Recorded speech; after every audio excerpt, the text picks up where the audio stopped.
Shalom, selamat pagi Bapak, Ibu, Saudara-saudari yang dikasihi oleh Tuhan Yesus Kristus, dimanapun Anda berada.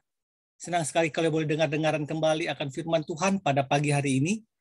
Sebelumnya mari Bapak Ibu kita bersatu di dalam doa. Sungguh besar kasih-Mu Tuhan dalam kehidupan kami. Kami sering melupakan Tuhan, kami sering mengecewakan Tuhan, dan kami sering tidak setia kepadamu ya Tuhan. Tapi Engkau tetap setia kepada kami, Engkau tidak pernah mengecewakan kami. Rancangan-rancangan-Mu adalah rancangan yang baik buat kehidupan kami. Untuk itu Tuhan, datanglah Engkau di tengah-tengah kami, masuklah Engkau dalam roh kami ya Bapa. Beracarlah Engkau seluas-luasnya, agar kami Tuhan, boleh Tuhan seturut dengan kehendak Tuhan dalam pembicaraan kami, dalam pikiran maupun dalam perbuatan kami. Bapak yang dalam kerajaan surga, kami juga berdoa buat seluruh pemirsa yang mengalami kelemahan tubuh atau sakit penyakit. Kiranya Tuhan yang mau mengangkat sakit penyakit mereka ya Tuhan. Alhamdulillah mereka sedang dalam pergumulan pemikiran ataupun pergumulan ekonomi ataupun kepahitan hidup atau kekecewaan. Tuhanlah yang hadir di tengah-tengah roh mereka. Tuhan memberikan penghiburan, kekuatan, dan pengharapan bahwa Tuhan adalah Allah yang mengasihi mereka. Terima kasih ya Tuhan Yesus, kami alaskan ibadah ini di dalam nama Tuhan Yesus Kristus, Tuhan kami yang hidup. Amin.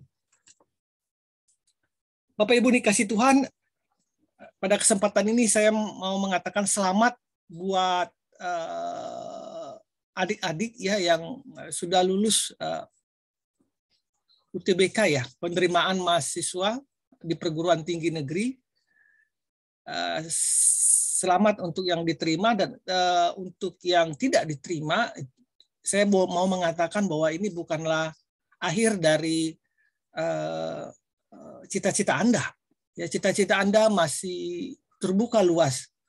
Dan saya mau mengatakan bahwa tidak selalu yang mempunyai latar belakang dari perguruan tinggi negeri yang sukses.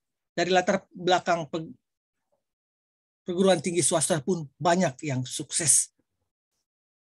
Dan kiranya orang tua juga boleh menyikapi dengan baik anak-anak yang ada pada mereka dan menuntun mereka terus dengan kasih. Kiranya Tuhan memberkati Bapak Ibu semua dan adik-adik semua. Baik, judul kita pada pagi hari ini adalah tinggal aman. Tinggal aman. Landasan firman Tuhan diambil dari Yesaya 33 ayat 15 sampai 16. Orang yang hidup dalam kebenaran, yang berbicara dengan jujur, yang menolak untung hasil pemerasan, yang mengebaskan tangannya supaya jangan menerima suap, yang menutup telinganya supaya jangan mendengarkan rencana penumpahan darah, yang menutup matanya supaya jangan melihat kejahatan. Dialah seperti orang yang tinggal aman di tempat-tempat tinggi. Bentengnya ialah kubu di atas bukit batu. Rotinya disediakan, air minumnya terjamin. Yesaya 33 ayat 15 sampai dengan 16. Tuntutan hidup yang semakin besar dan dorongan untuk menikmati kenyamanan hidup seringkali mendorong orang untuk kompromi dengan dosa. Namun demikian masih ada segelintir orang yang masih berpegang teguh pada kebenaran dan tidak mau mencoba atau menodai tangan mereka dengan tindakan yang tidak semestinya. Sebut saja namanya Pak Yonas. Ia bekerja di sebuah perusahaan yang cukup besar. Pak Yonas diberikan wewenang untuk menyeleksi calon karyawan yang akan dipekerjakan oleh perusahaan. Untuk itu para calon karyawan harus melalui serangkaian tes yang akan menentukan mereka diterima bekerja atau tidak. Orang berlomba-lomba untuk bisa bekerja di perusahaan tersebut karena gaji yang dijanjikan cukup baik.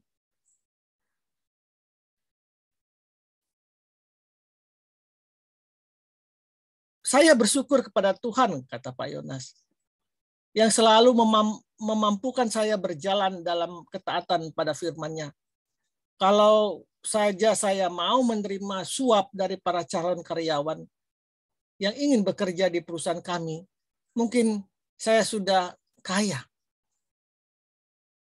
Kalau saya mau menerima tawaran mereka, saya sudah bisa membeli lebih daripada satu mobil mewah.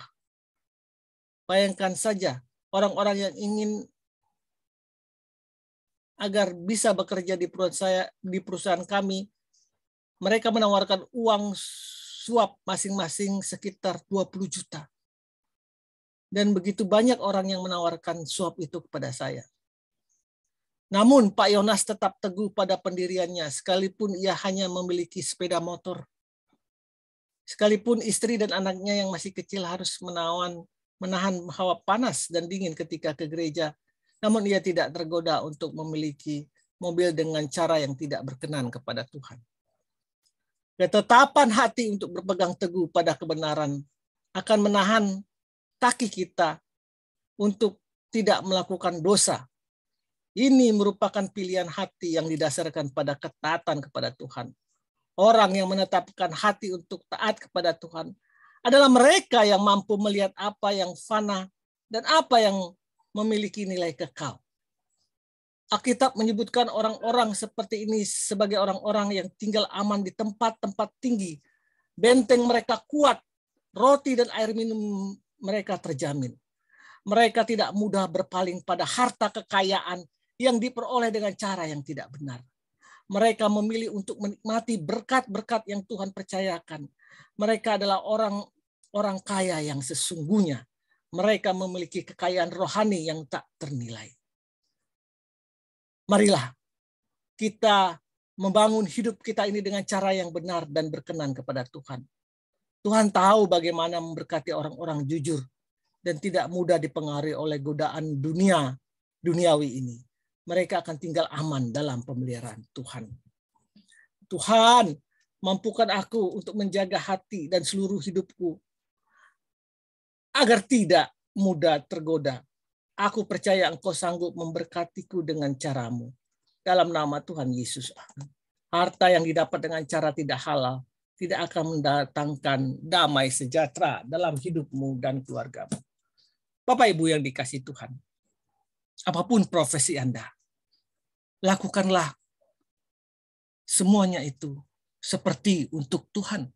Bekerja dengan sungguh-sungguh, bekerja dengan kejujuran, bekerja dengan kebenaran. Maka percayalah, ya, nilai-nilai kekal yang ada di dalam Kristus Yesus akan menyertaimu.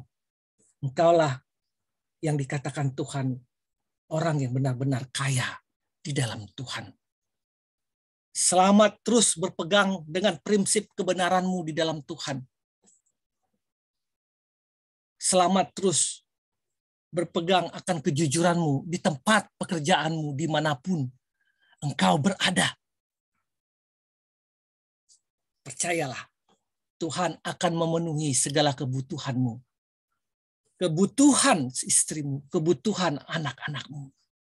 Dan damai sejahtera Allah itu senantiasa hadir di dalam keluargamu. Selamat pagi.